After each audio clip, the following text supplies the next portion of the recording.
બનાસકાંઠાના પાંછા પ્રાથમિક શાળામાં ચોંકાવનારો કિસ્સો સામે આવ્યો।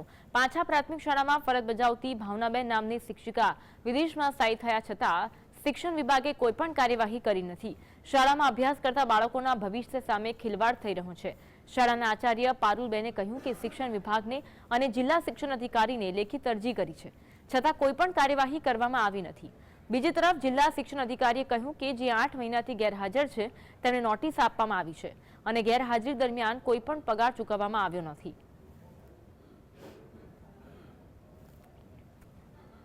लगभग 9-1 महीना थया आ स्कूल में अमारे बेन छेल्ला डिसेम्बर में आवीने आज 8 महीना थवा आया। पोते विदेश में स्थायी छे।